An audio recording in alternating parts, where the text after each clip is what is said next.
চেয়ারম্যানের ছেলের থেকেও কিন্তু চেয়ারম্যানের ভাতিজারা শক্তিশালী হয়, বা কুকাম টুকাম করে বেড়ায়।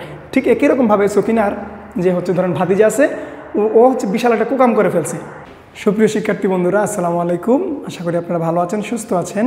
আজকে আমরা কমন মিস্টেক্সের 13 নম্বর ক্লাস নিয়ে আপনাদের সামনে হাজির হলাম।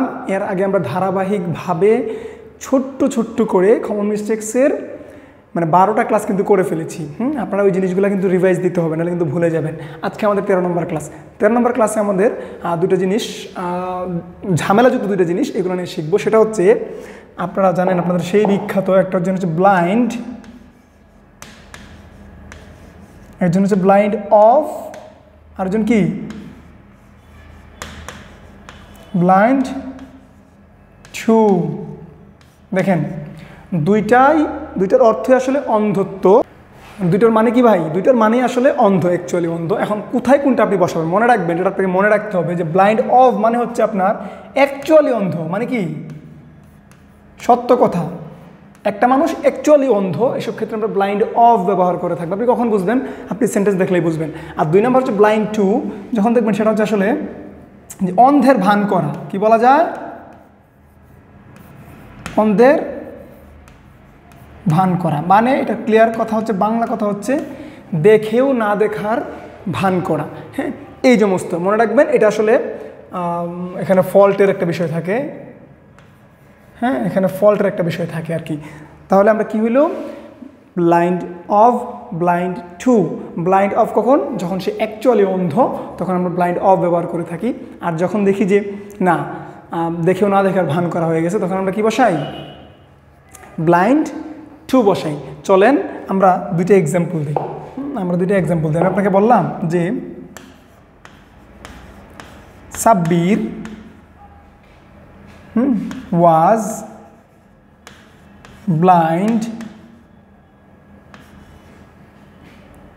dash his eyes।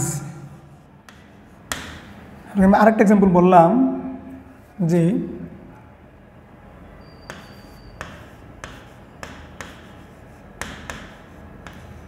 Sakina was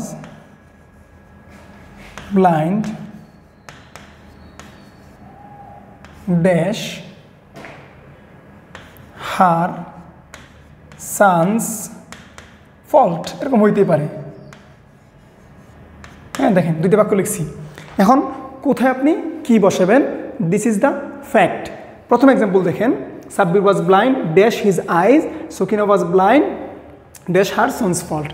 মনে রাখবেন একটা কথা, যখন দেখবেন যে অ্যাকচুয়ালি অন্ধ বোঝাচ্ছে, অ্যাকচুয়ালি অন্ধ মানে হচ্ছে চোখে অন্ধ। তার মানে আপনি দেখেন তো এখানে হিজ আইজ, সে চোখে অন্ধ ক্লিয়ারলি, তাহলে আমরা কি বসাবো ভাই? Blind of. আর 2 নম্বর এক্সাম্পলটা একটু ভালো করে খেয়াল করেন, Sakina was blind her son's fault. দেখেন একটা গল্প বলি। ধরেন সকিনা হচ্ছে কোনো একটা এলাকার চেয়ারম্যান।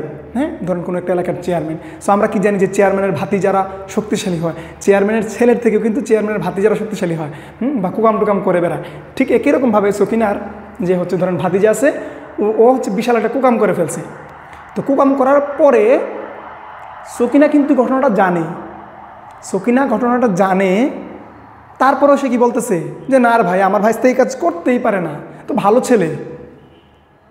বিষয়টা বুঝছেন? তার মানে আপনি জানেন যে ঘটনাটা এই ঘটাইছে, কিন্তু আপনি স্বীকার করতেছেন না।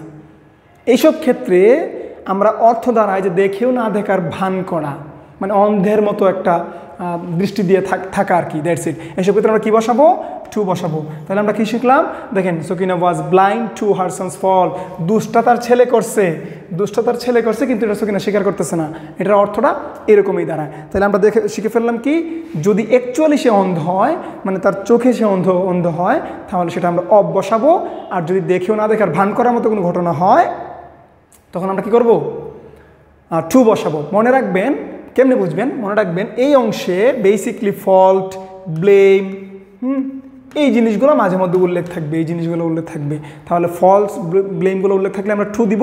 আর অন্য ক্ষেত্রে যখন চোখের কথা উল্লেখ থাকবে, তখন আমরা অফ দিব। আশা করি বুঝতে পারছেন। সবাই নোট করে ফেলেন। ভালো থাকেন, সুস্থ থাকেন। আল্লাহ হাফেজ।